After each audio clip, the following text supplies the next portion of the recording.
Yum, yum, yum. Here we go. All right. Well, welcome to episode 50 Oh, of wave the Wave broken Keely the balls. Thing. Of the Georgie and Patty Show.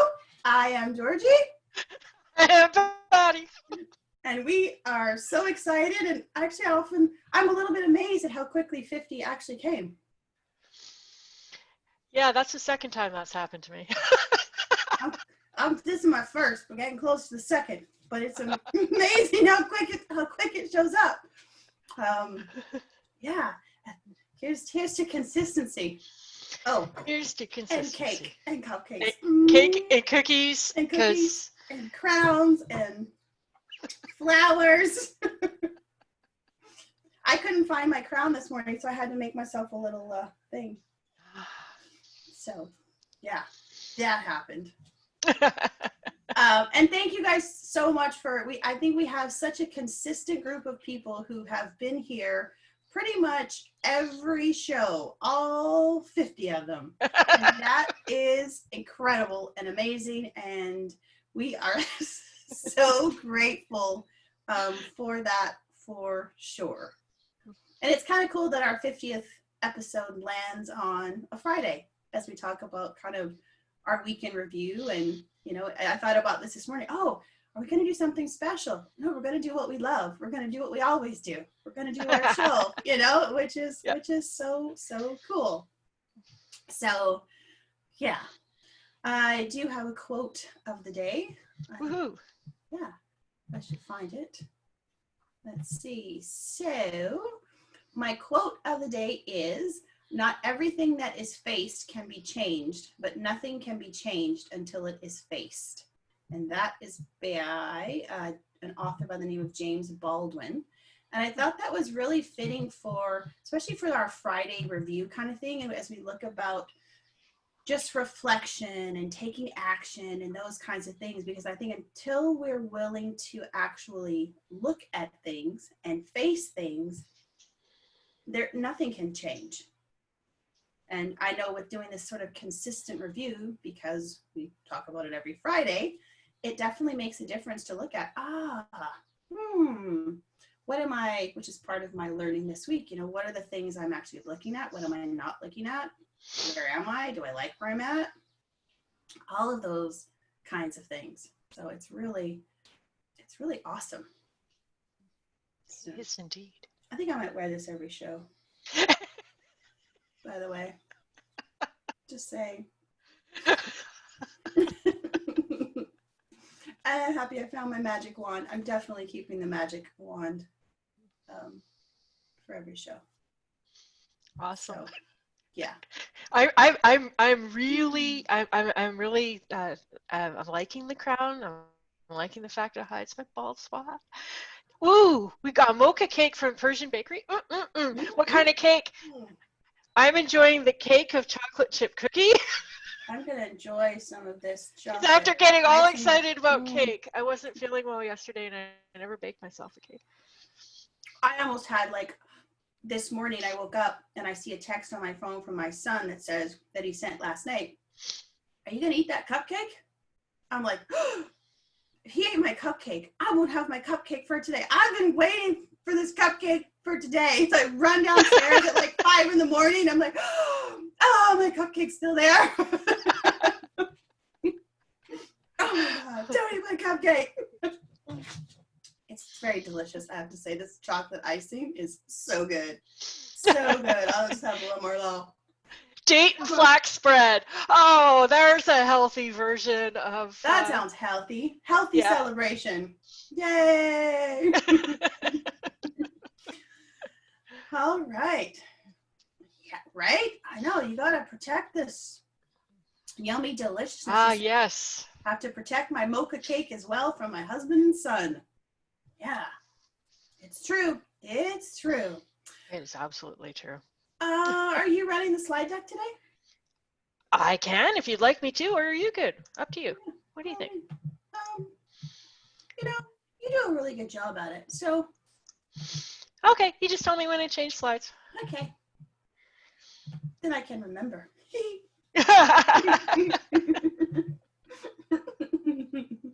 We have so many awesome things to share this morning. So much. 50 episodes in, and we haven't run out of things to talk about. I know. I kept thinking of even more things. I'm like, oh, I'll save that for next week. I'll save it for next week. Yeah. I'll be able to move it in some way. All right. Here we I feel like go. I'm just waving magic on everyone that sees us today. And even those that don't. Oh, that's awesome. Magic. Wave the magic. Yeah. So awesome. And we're really looking forward to having you guys, share with us what you've learned this week or over the last 50 shows that we've done together. It's really, really cool. I know last week was really awesome because there was so much engagement and so many people sharing your learnings and stuff. Because I really believe that the more we share together, we just learn better, faster on in our little island of misfits. Absolutely. Look at our picture. So cool. All right. Here we go. Here Episode we go. 50. And this is the weekly review. All the interesting stuff that we've learned this week. As Georgie just mentioned, if you're here with us live, please do share your learnings in the chat so that we can have some interaction. If you're here live with us on Facebook, you can put things on Facebook because Georgie is just amazing at being able to juggle all the technologies and pay attention, whereas I'm just really good at next slide, please. I'm just commenting on Facebook there. We're getting some hearts, some love from Facebook too. Yay! All right, permission slip to review your week or not. We suggest review your week, but really, if it doesn't float your boat, you don't have to. That's we right. are very permissive. Yes, do what you want. All right, there you go. I'll let you. Okay, so one of the things that really came up for me this week through just doing the things that we do, as you guys know, we've started a course this week. So doing the course through some reflection and some review and just looking back over, what I've learned in my life is really the power of questions and the power of some really, really great questions. So I started making a list of the questions I ask myself, the questions other people use, and just really how impactful those things can be when I use them. And when I say I use them in kind of different ways, sometimes it's just asking a question in the moment to move me through something or towards something or to remind me kind of where I'm at, or they're kind of questions that I also might want to reflect on. And those I find are really powerful. So I've put together a list of questions that I thought I would share with you today. And now we're next slide. Oh, I could use my thing. Ding, next slide. So these are some questions that you can ask yourself. Ding. This one I use a lot. I often ask myself, what do I want? What do I want? And I use this just in a kind of, oh, what do I want, Georgie? Or when there's situations where there's struggle or there's conflict or there's tension, like literally I kind of go back to myself and I'm like, okay, Georgie, like, what do you want? What do you really want here? And I find it helps to actually bring me some clarity and some solutions and some answers that get, again, that space gives me some space to be like, okay, how can I step into what I want? And am I showing up in the way that I want in order to actually get what I want? So that's the first one. And then the next question is, this is a Tim Ferriss question. And this is a question that he asks himself, what would this look like if it were easy? And Patty and I were on a call this week with one of our clients, and I was noticing how easy I do this, but also how easy it is to get really stuck in the details. And when we come to creating things in our business, often we want to create these big, huge, elaborate plans, and we're looking for all the pieces. And I thought, oh, this is one of those questions is, what if I ask myself this? What would this look like if it were easy? So for a lot of us on this call, I know we're purpose-driven business owners. We want to make a difference in the world. We want to create these businesses so that we can have impact.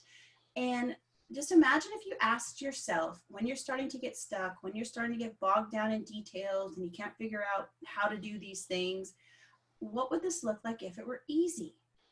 When it comes to sales conversations and reaching out to people and talking to people, what would it look like if this were easy? And this is one of those questions that works really well if you think about it, if you journal about it, if you start writing down all of those things of, oh, if this was easy, it would feel magical. I would have an abundance of people to talk to. Things would just flow. If this was easy, I would do 1 call a week. I would work with 4 customers. I would have a group of 6 people. I don't know, whatever this looks like for you, if this were easy. I would wake up every day joyful. I don't really know, but whatever it is for you. So I loved this question. I was like, ooh, I'm going to sit on this one for a while. And I already have so many different ideas for different things where I'm like, ew. And then I noticed when I do these things that often life is a lot easier. Some magic starts to appear. So it's very, very, very powerful question. The next one is, ding, what part of this situation is under my control? I love this question because, again, this takes everything back to my own self-responsibility and my self-ownership. So no matter what is happening, I can look back in this and go, okay, what are the pieces of this situation that are actually under my control? And then the things that aren't, I can let go of. But the things that are, then I can start changing, right? I can change my thoughts. I can change my actions. I can change how I'm showing up in this situation, but only the things that are actually under my control. Again, that's very, very freeing because often for me, and you might feel like this too, where you start to focus on the things that really have zero control over. And we start to build up this stress and anxiety about things that we can do absolutely nothing about. So love this question. Next question is, what am I constantly avoiding? I hate this question and I love this question. This is one of those questions where, and this one I found in my search of things this week, and I was like, oh, what am I constantly avoiding? That's such a really great question, and I hate it because it goes into that deep reflection of like, oh yeah, I'm avoiding that. And what are the consequences when I continually avoid those things? What hard conversations am I avoiding having? Where am I not reaching out to people, not picking up the phone, finding ways to be busy, not doing the things that are really going to get me where I want to go and the things that really matter? So I kind of am making sort of this 2-list things of, oh, look at this. This is where I stay. I'm constantly avoiding things. And then what is the price I'm paying for avoiding that? So not a super fun one for me at this particular point in time, and really, really powerful and useful. You know, that whole thing about transformation sucks sometimes. This is it. And totally worth it. Embrace the suck. Next question is, what would tomorrow me think? I love this question too, especially for some of those short-term kind of things where it's like, I don't really want to run today. I don't feel like it. Oh, but what would tomorrow me think? If I choose not to run today, what will tomorrow me think? And then if I do get up and run today, especially when I don't feel like doing it, what will tomorrow me think? Okay, it helps. I don't really want to make a phone call today. I don't want to talk to people today. Okay, what's tomorrow me going to think about that decision? And if I do, what will tomorrow me think? Tomorrow me is going to think how much I enjoyed this cupcake today. That I know. Yummy. Next question. Of course, you guys heard me say this one a lot, right? Does this align with my purpose and my values? This one, I think, is a really big one in helping you make those decisions and taking opportunities and moving yourself forward. And of course, this boils down to, do I know my purpose and my values? It'll also bring that up if you don't, but super, super, super powerful. And last question. Who do I want to be today? This is a question. I actually have this. I've just put it on like on my mirror. So when I get up in the morning and brush my teeth or whatever, I can like, okay, it's just a nice reminder of who do I want to be today? Because often if you wake up and maybe you're in a little bit of a not the best mood, or you're feeling a little bit down, or maybe you're feeling extra stressed or anxious or those kinds of things, I find if I can walk in there and I can see this question, I'm like, okay, because the reality is I get to choose who I want to be today. I get to choose how I want to show up today. All of those things are within my control. And so literally I take a second and I'm like, okay, Georgie, who do you want to be today? Oh, today I'm feeling like I want to be magical and I want to be celebrated and I want to wear a crown of flowers and have some fun today, and I want to be compassionate. And, if I'm having days where like those self-conscious days where it's a little bit more challenging to look at myself in the mirror or on the camera and be like, oh God, today I'm going to give myself a little more self-love today. Today I'm going to really embrace these things. Today I'm going to show up fully. That's who I want to be today. I want to be someone who fully participates in life every day. So these questions I find can be really, really powerful, especially if you're starting your day with them. Like it's so, so good. Next slide. Is this whole thing about going all in and full participation. And this has become really, really obvious with this course that we're in right now, where it's like, okay, what would happen if for real we went all in full participation? Now, and that doesn't mean just doing all the exercises, but how do we show up to the calls? How do we interact with the people in our group? And then what if I did this in all areas of my life? What if I was all in full participation, like literally slipping, sliding, having fun, enjoying the cupcakes, but really stepping into things, which was what I was thinking about this morning. I'm like, yeah, this is a celebration of our 50th show. I'm going to go all in. I'm putting the thing on and the boas and all of these things because it's fun and I want to fully participate in this experience. I want to experience my life completely instead of just watching it from the sidelines. Because what a difference it makes when I'm all in. Next slide. Yes, this one. Because when I'm all in life and I'm doing life, I also want to be really paying attention to the opportunities that are showing up for me. Again, I saw such a great example for one of our clients this week where in reaching out to people and sharing what she does with people simply through, social media conversations and making comments and doing things like that. But I think when we are focused and engaged in life, we start to see these opportunities show up. We start to be like, okay, I see that. I see that.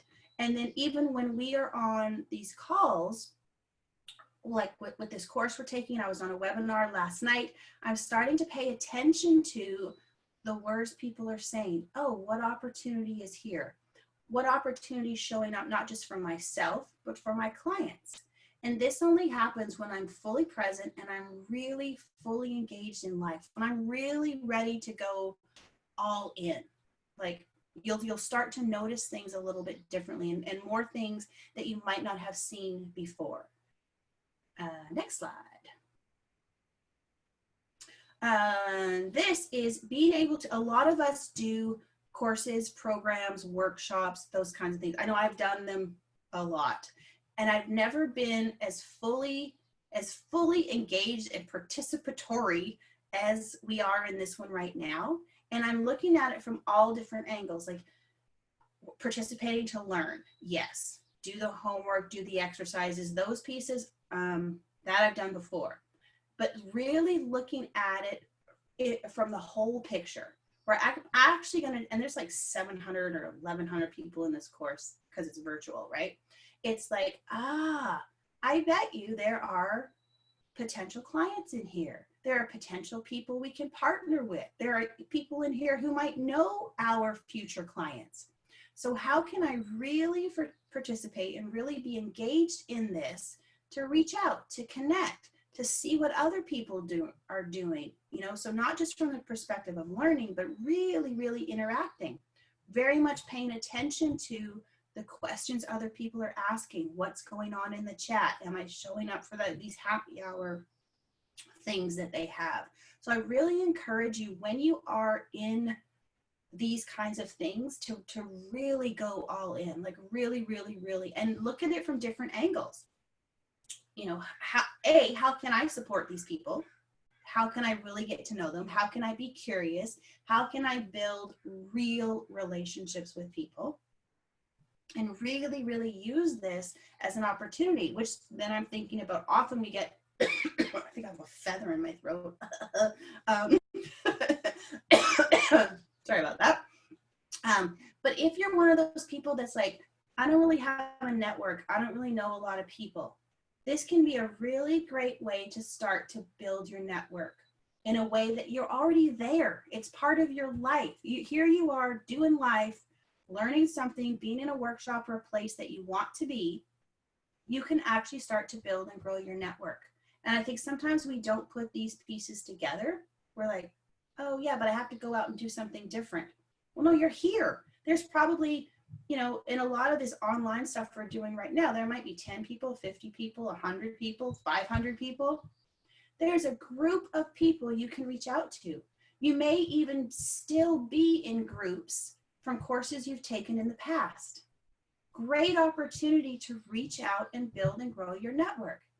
Hey, I realized that we took this course together like 3 years ago, and we're all still here in the group, but I haven't really connected with many of you. So I wanted to reach out, get to know you better. What are you doing? What have you learned since taking the course? How have you implemented it? You know, it's a really nice starting point to build conversations with people. So really kind of, that was a big learning for me this week. And I don't know why I am like, oh yeah, I hadn't thought about this before, but I guess because we are in the middle of this and I'm thinking of it in different ways, I'm like, yeah, there's so many groups and things we can go back to. So for those that are thinking, I know nobody, you probably know more people than you think. And this is a great, easy way to get yourself moving in that direction. And next slide is, I hate this word qualify, but I put it up here because I was on a webinar last night that was talking about chat, how to sell through chat. So I was like, oh, I'm curious about what this thing, but what are the things, and it was a webinar with Talking More, and he was talking about this sell through chat thingy. But part of the thing was about qualifying clients and how do we find these 5-star clients. So as I'm stuck on the word qualify, so this morning I'm like, what does qualify actually mean? So I found these definitions for qualify, which is to fit the requirements of something or to be right for. So when I think about our future clients and the people we work for, to me that qualify would be, I'm really just looking to see if this is the right fit. Do I have something that can help someone? And am I the person to help them get what it is that they want? So for me, this qualify really means to be right for. And he had 5 steps or keys to basically qualify your 5-star client. And the first thing you're looking for is, are they willing to engage in dialogue? So you know how sometimes we're reaching out to people, we're doing messages to people, maybe through social media, let's say. The first thing you're looking for is, are they willing to engage? Are they willing to even start having conversation with me? You may notice this, let's just use, say, a social media or LinkedIn. You might reach out and be like, hey, really great to connect with you. Thanks for the request. No response. Okay, they're off the list. They're not even willing to engage. Bye-bye. Fine. Not my potential client. It's okay. Next step. Okay, they've been willing to engage. They're friendly and they're cooperative. You start to ask questions and they're asking questions back. It's a two-way conversation. Awesome, cool. If you get something back that's just like, you're welcome, maybe not a potential client, you know, thanks, okay, or the thumbs up, you know, that's okay, right? Just not Probably not one of these 5-star people.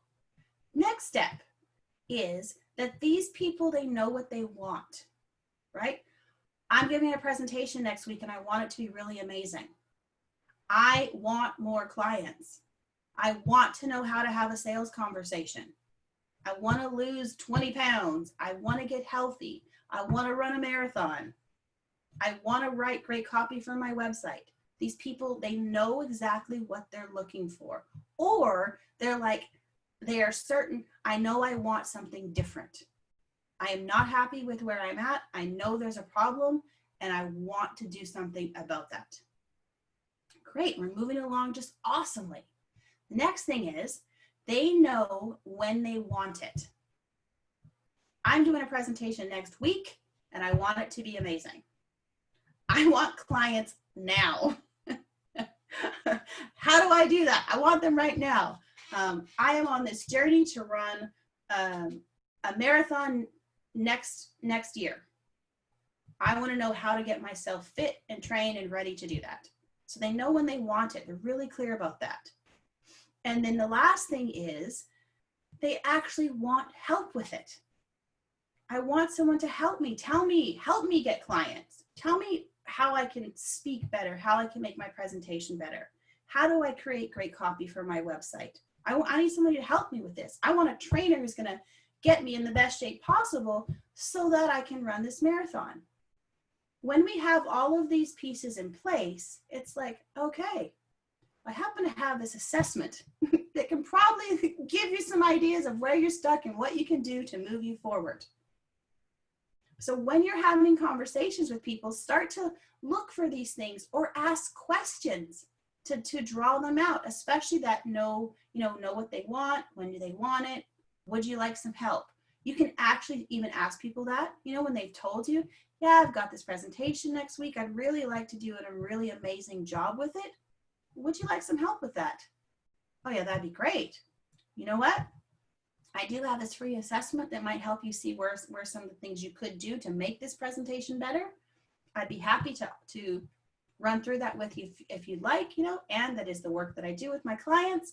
If you're interested, we could talk about that after. And if not, you'll at least have some kind of roadmap that might help you with this presentation you're doing next week. Super easy, super conversational, super engaging, right? So add that question maybe to your list of questions is, would you like help with that? I actually got an email from the follow-up email to this webinar thing. Georgie, would you like help getting more clients? Taki. So the reply could be, yes, I would love that. And then he's coming in with, I have something that can help you. No response or no response, So, but it's perfectly acceptable to say, would you like some help with that? And so I thought those are really great when we're looking at, because often we hear, how do we qualify someone as a potential client? And I thought I really liked these steps. I thought we're not looking at some of the things that often people say. And I thought this really fit with our methodology and that really heart-centered conversational way of doing things.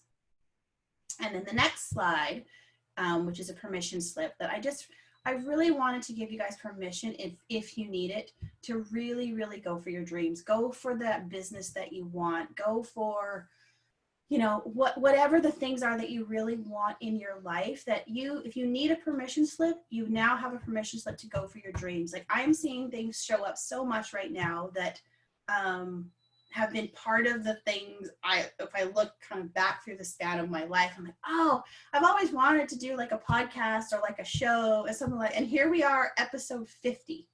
And literally it kind of came out of, well, this COVID thing is happening. We need to get out there and share our message.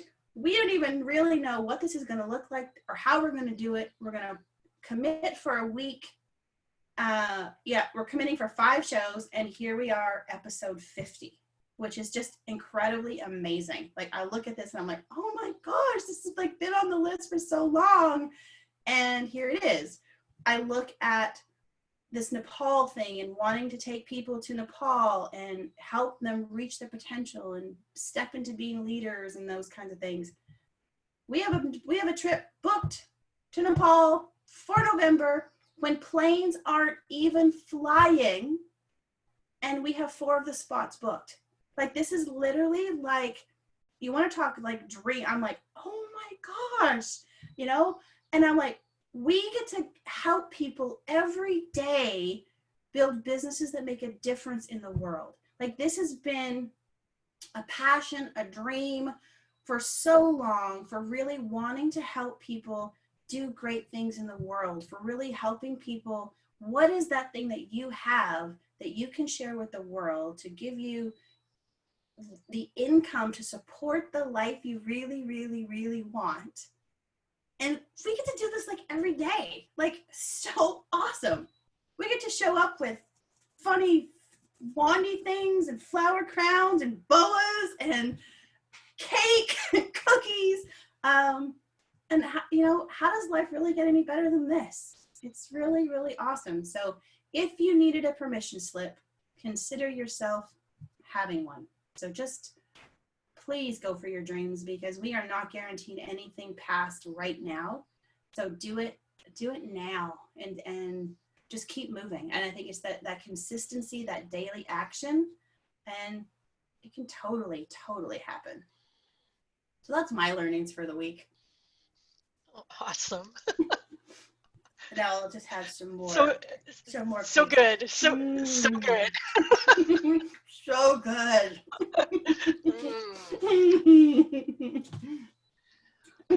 Oh, what did I learn? This is how you do applause in a big Zoom call. Oh yeah. I also learned that my partner doesn't like this. That's right. I like this. I thought that was kind of cool. This is something. Don't ask me why there's a skeleton. I could explain the obvious reason why there's a skeleton. When I did the search in the clip art directory for obvious, I had 7 pictures to choose from, and this was the most interesting one. I have no idea. However, it decorates the slide. This is something that I learned from a fellow named Sean D'Souza in a course that I took with him probably 5 years ago about developing information products and courses and things like that. And he says that one of the most important things you need to do when you're developing a course is to explain the obvious, which is exactly what it sounds like. And this is the thing that is overlooked by us. And when he says obvious, he doesn't just mean things that are obvious to you as the professional, as the teacher who knows things that other people don't do or don't know, but things that really ought to be obvious. To give you an example, because this came up in the course. So we're on a Zoom call with 550 people, and the chat is just going crazy with people asking questions. Now, this is a course about creating courses. Okay? Here's the context. We're there to learn how to create courses in a course about creating courses. And the question that somebody asked was, can you explain to us what you mean by a course? And this is exactly what Sean D'Souza talks about here. When he says obvious, he means obvious, right? And this is why it's important. We all have a different idea about what is meant by the word course. For some people coming in, they're thinking it's something that happens in a classroom. It's something you do at university. For other people, they're thinking, oh, it's an online course. You need videos, you need technology. There's nobody there. It all, make money while you sleep. There's lots of different ideas about what a course is, and what they're asking is, what does this program mean when it says course?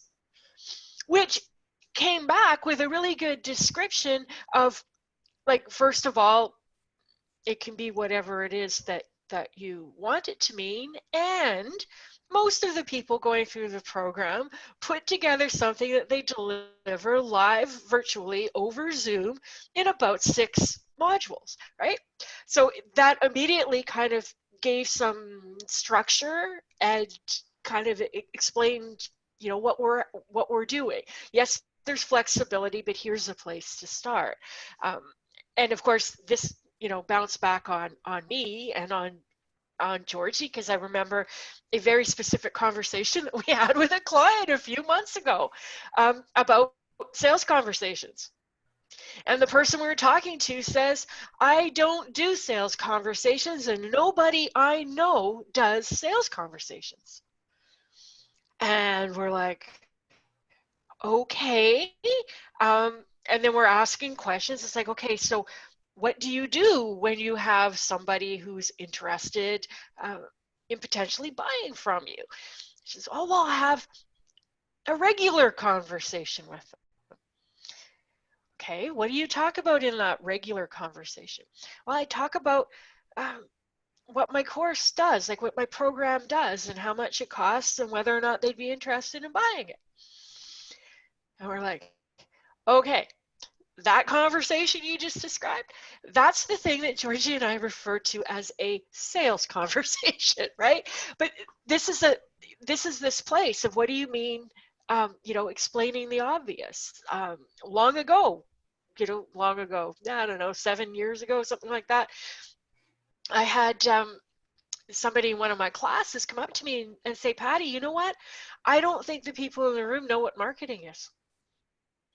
She says they think that marketing is advertising.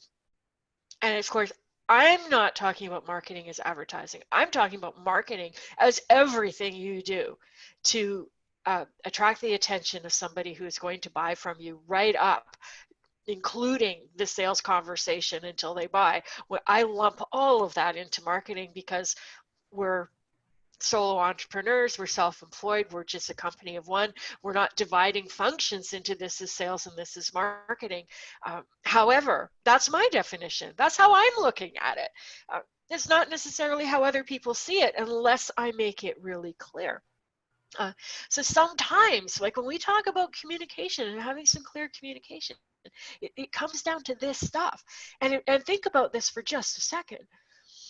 If this is terminology that should be obvious even from a like the general public perspective, once you wade into your professional expertise and you start using jargon, and for example, what's a cohort? uh, you come up with a lot more terminology and a lot more definitions that need to be described so that people understand what you're doing. And I see this from a marketing and copy perspective, messaging, where people often want to use their industry jargon to distinguish them from their competitors. And it's completely lost on general public clients because they've got no clue what the different you know, types of coaching are. Like what's the difference between a coactive coach and a solutions coach, or you know, people don't know the difference between a business coach and a life coach. It's, you know, this explaining the obvious thing is a big part of your sales and marketing. It's not just for teaching courses, it's for everything that you do. So this would be something I would encourage you to take a look at in your own business over the next little while. Uh, Next up, this idea of growing bigger, scaling. I have a couple of questions, a couple of reflections on this. One of them being the experience of being on a Zoom call with 550 people on camera, like page after page after page after page of smiling faces of people from all over the world, and seeing what $1 million launch looks like, because in this particular course there's 750 people or something. The price was $1,500 a seat. You can do the math, it's just over $1 million. And seeing what it takes to pull something off. And I've talked about this a lot, about this idea that we hear a lot of talk about, oh, build a 7-figure business, sell a whole bunch of stuff on a launch. And when I looked at the work that went into the marketing, because I'm paying attention to that, we're looking at this from this meta perspective. It's like, okay, what did they have to do? And you look at the promotional videos, the sheer volume of emails, the advertising expense. If you look at the interviews that they did, the affiliate commissions that are paid out, all of this kind of, like, there is this huge machine that is running this thing. And when you get on a Zoom call with the 550 people that sign up, and you see that they have 7 people on that call leading the call, and the person who put all of this together is not the person who's engaging on a regular basis. There's a staff to do that because this is a business. Like, this is a business and it's full of people. And the role of the founder of the company is not, it's not really teaching. It's not really engaging. It's not being part of that. It's making sure that the team does things. And just seeing the volume, the volume of questions about, I can't find the link. I didn't get the email. Who who's my coach? When does this start? I don't understand. That chat was going by so fast with people who are asking very basic customer service questions, in a program that I believe is exceptionally well organized. I got the emails, I read them, I paid attention, I got a sense of what was what. But every time they did something that was just the least bit confusing, boom, there's this incredible volume of customer support and customer service that needs to happen in order for people to be happy. Um, and it's so easy to make people unhappy uh, in that situation. And there's this feeling like, oh, am I getting enough attention? And I'm looking at this and I'm like, wow, there's a real potential here to overpromise and underdeliver just from the sheer scale of the thing. So when you start looking at scaling and what that means and what that looks like, um, there's a lot involved in it. And Georgie and I had a conversation about this, and we're kind of shaking our heads and just really see up close and personal that something is lost when you scale. It is really, really, really, really, really difficult to scale and still offer a high degree of service. And once you overload people with so much support work, each of the coaches in this class is responsible for over 100 learners. That is an incredible volume of support. I can't imagine what it would be like to support 100 people. That is a lot. Um, so a lot is lost. People are not getting the individual attention that they're going to need to succeed. They're doing a great job. I mean, I think they're doing the best possible job that they can. But when you start looking at stuff at scale, it starts to get pretty interesting. And one of the, to drive it home kind of learnings for us is we looked at each other and went, nope, not where we want to go, not what we want to do. This does not look like fun at all. We're looking for the happy number of people where we can manage it on our own and give a high level of access. So that was really interesting. The other observation I have about size and about scale is kind of interesting when you think about how you structure your products, how you structure your service, what you're selling, what you're charging. So I had 2 promotional emails land in my inbox this week from 2 people I've been following for a long time. And one was what I would call the elephant in some ways. Um, it started off with, hey, we got this 7-part educational email series for you. This is the first version. And I looked at it and I copied and pasted and did word counts just, because that's who I am. 1,500 word email. Good email, good information. It was helpful. It was useful. I looked at it and I'm like, wow, this is really good. I picked up a couple of things here I can use. How great. Clicked to see what the product was that they were selling. And the sales page went on forever, like for frickin' ever. Scroll, scroll, scroll, scroll, scroll. And I'm like, how large is this sales page? 5,700 words. I can see Georgie's face there. 5,700 words, offering this massive 5-module course with bonuses and options and guarantees and all kinds of stuff. Anyone want to guess how much they're charging for it? $1,500. That's it. That's where I was going. I'm like $1,500, $2,000. That's kind of the going rate for this kind of a marketing system that I look. No, $49. Yeah. More on that in a second. And then on the mouse side, got a 21-word email with a link, basically saying, "Hey, I think you should pay attention to this because I think it would be very helpful for you right now." That went to a very targeted list of a handful of people, and with a click to a sales page that was 341 words for a $25 product, which was a 75-minute teleseminar. There's not even any video. There's no slides. It's just get on a phone call and listen for 75 minutes. It's $25. And I'm like, okay, one of those is a incredible amount of work. The other one was, I don't know, maybe an hour to put it together. Now here's the thing. I know a little bit about both of these companies that offer these things. And the first one, where we talked about the, the 5,700 word sales page or whatever, they have an enormous email list, 50,000 people, something like that. And they had written a post a while back about business models and about knowing who your customers are, what they buy, and why they buy. And they have a list of 50,000 people that they call impulse buyers. And these are people who buy inexpensive products because it seems like a good idea at the time. They don't put a lot of thought and reflection into it. It comes across their email and they go, wow, this sounds really good and it's cheap. I'm going to buy it. And those are their people. Like, they just know. It's like, these are our people. This is what they look for. They love the stuff that we put out. They get a lot of value out of it. And they respond in an impulsy kind of way to a low price point.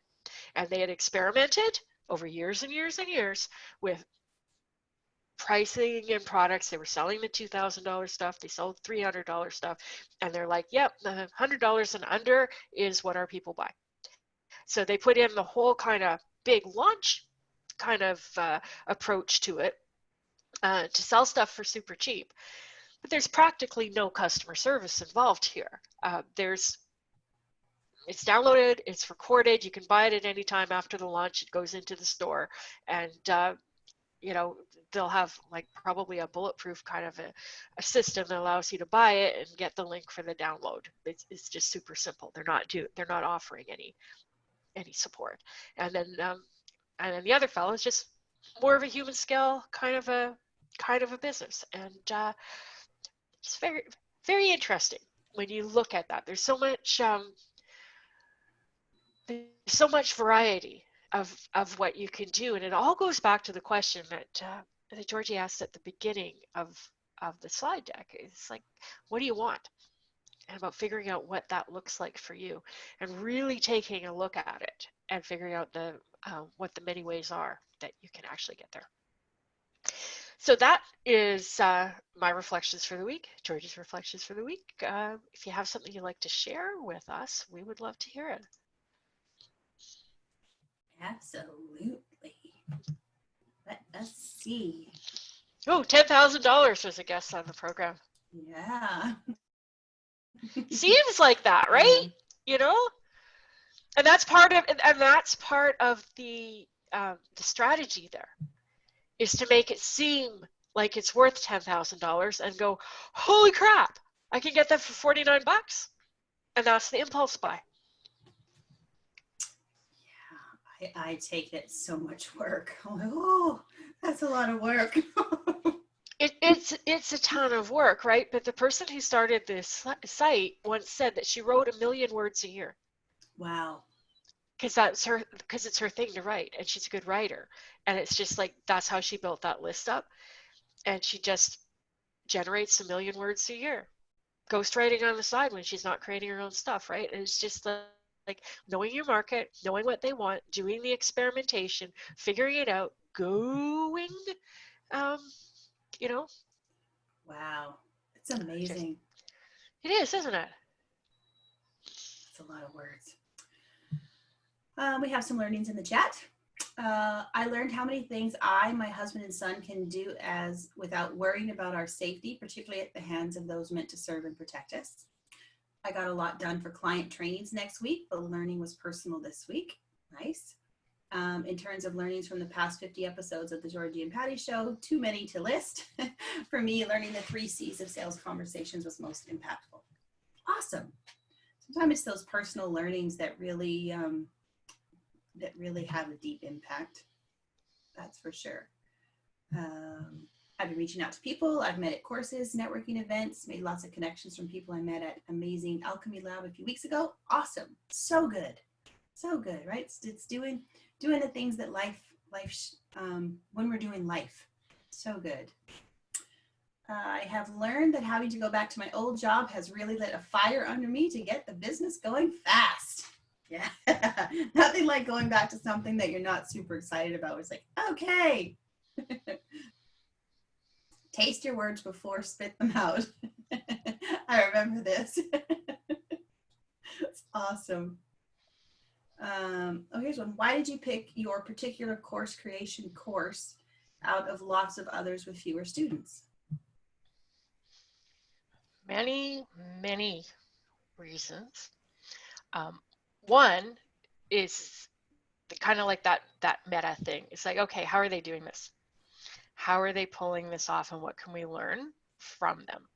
That was a big piece of it. It's just in terms of figuring out what our options were. This looked like first of all, we had no idea that there would be that many people in it, but it did look kind of like there was a lot of support offered at scale. And this is one of the questions Georgie and I have been asking. It's like, how do you offer support at scale, at a bigger scale kind of thing?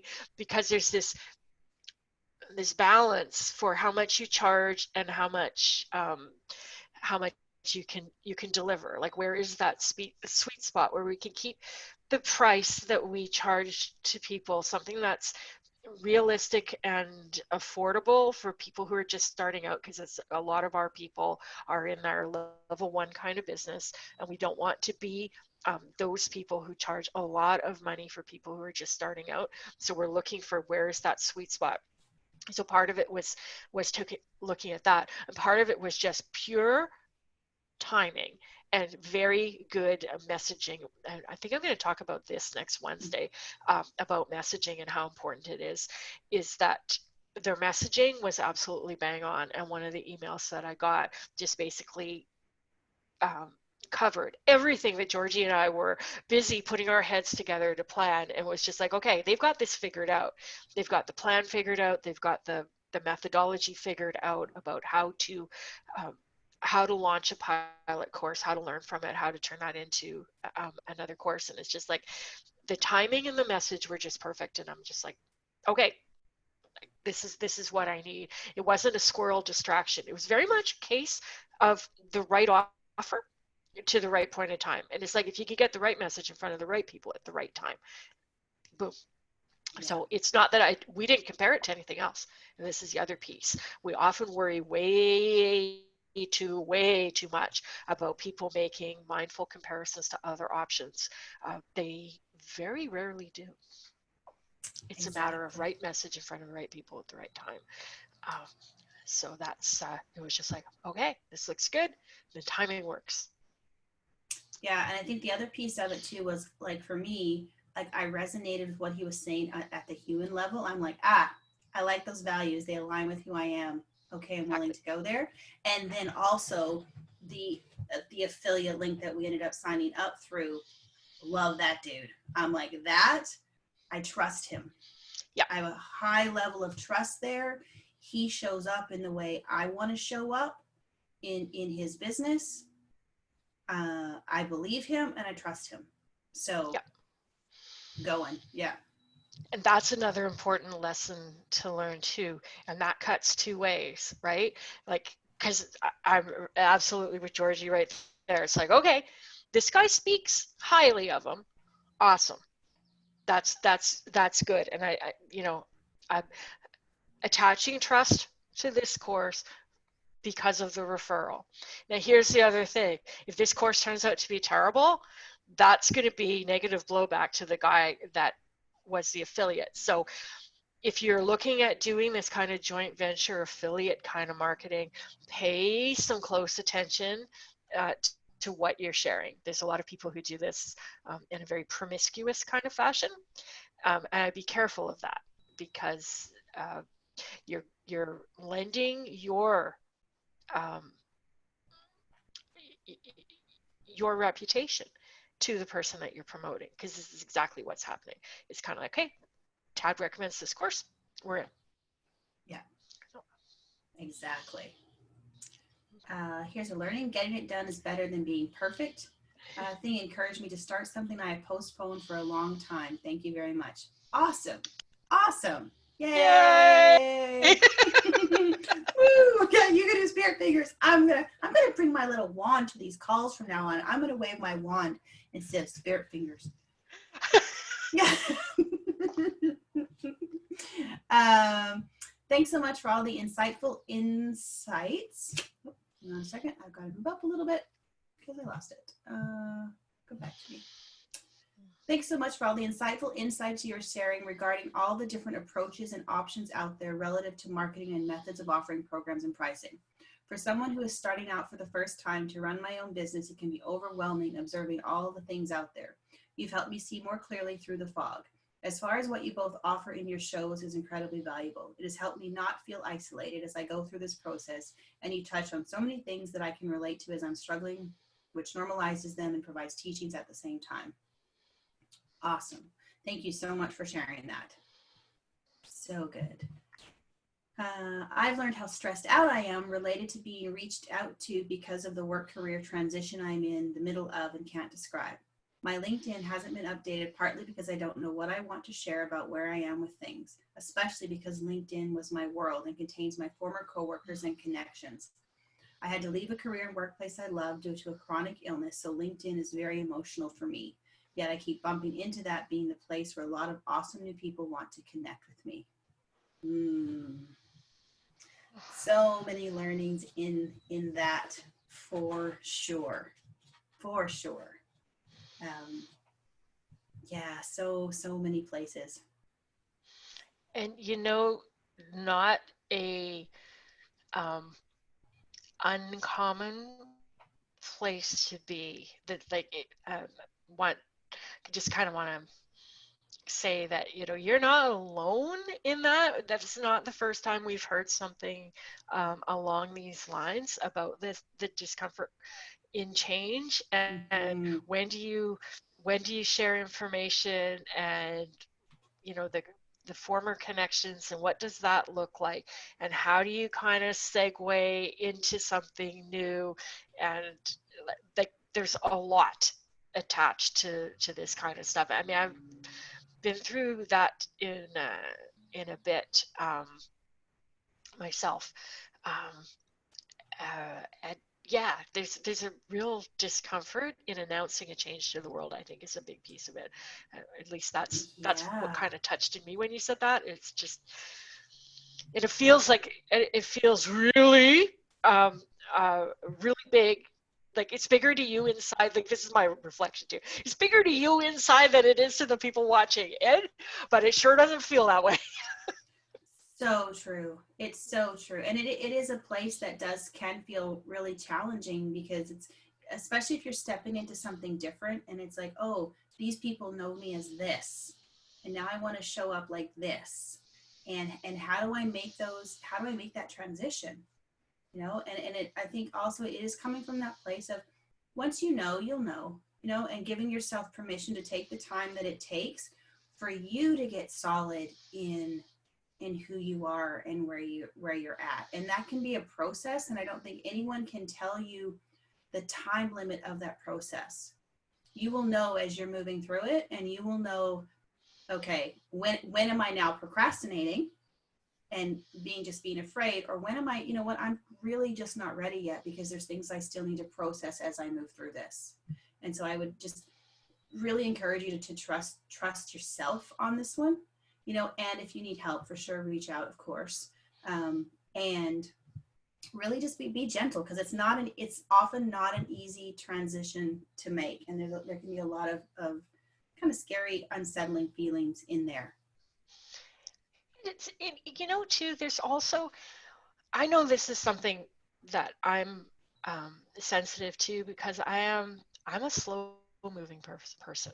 I just admit it. I'm a slow moving person, and we, you know, especially in entrepreneurial circles, it's very much hustle, hustle, hustle, move fast, move fast. There's not a lot of permission to take time to reflect and to go silent. Um, and I feel that pressure myself. It's just it's it's like we're not allowed to take the time that we need in order to get to the place that we're comfortable. So um, it's something to kind of be aware of too. Like, as much as there's a lot of that messaging out there, there are plenty of people that are on the slower track as well. Mm-hmm. It's okay. I guess I have permission to slow down and respect your own timing because, like Georgie says, you'll know what's right. You'll know. Yeah. I've been here for 49 shows. Woohoo! Thank you. And a couple of the biggest impacts have had our clarity in my business direction, along with the freedom from guilt that I was placing on myself for doing things the way I do them, rather than the way others tell me I should be. The permission slips and quotes of the day are fabulous, and so many other impacts in my business. This week has been a realization how truly heart connected I am and how powerful setting heartfelt intentions can be in manifesting. Very excited for a new apartment where we will be able to have separate workspace and lots of other fabulous features. Yes, congratulations. That's amazing. This comment refers to the comment previous. I don't know who said that, however, I can relate on many levels. Leaving something behind that has old emotional connections and feelings that rise up within, and not knowing how to now present yourself in life is so powerfully difficult at times. Absolutely. Thanks for understanding and saying what you just said. Patty, yes, I'm trying to figure out what of myself I want to put out there at this juncture to family, friends, former coworkers, and new people. Yes, exactly. The other huge learning during the last 50 shows was the 3 levels in business, what I like doing, and clarified where I want to go, where I want to get to. Solid level 2 home business. No desire to be level 3 with all the management, oversight, etc., and not being able to do the work I love. Yeah. Slow and Too. yes. Level 2 businesses rock. Yeah. And I think this comes to that space too of really knowing what your values are and what's really important to you. And for us, we are committed to results. We are willing, like we are committed to the level of quality that we want to provide for people and service for people. And those are things we're not willing to compromise. So we're not willing to compromise those things for 500 people in a course, because something has to give. And we know the things that we are not willing to let go of. You know, and we know that we can personally help a smaller number of people, and that smaller number of people will go out and impact many. So we know kind of where our lane is, and if we find that new way one day, great. And but we also know what's really important and what we're not willing to sacrifice for that. Slow and steady is my best way to get ahead. Woohoo! Woo! Oh, look at that. We went over time. You'd think we would have figured out how to stay within time after 50 episodes. Let's maybe in the next 50. Who knows? So as much as it, you know, we could have a segue to announce, it's 50 and we're done. We will be back next week, Monday, Wednesday, and Friday. Yep, that's right. That's right. Monday we have a special guest. I'll be interviewing Iman Gaddy. She's an awesome female powerhouse human entrepreneur. She's got a great story. She always posts these amazing Imanisms. I know you guys will love her. She's tells it like it is. She's straightforward, but with this giantly huge, amazing open heart. So we'll be chatting with her on Monday. You got Wednesday?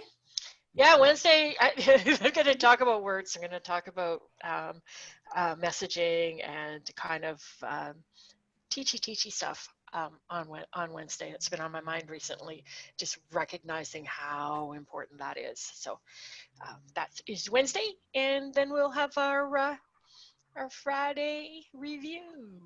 Yes. Woohoo! Have a fantastic weekend, and we will see you Monday, same bad time, Same bad channel. channel. Woo! Woo! Let's eat cake! Let's eat the cake! Yay!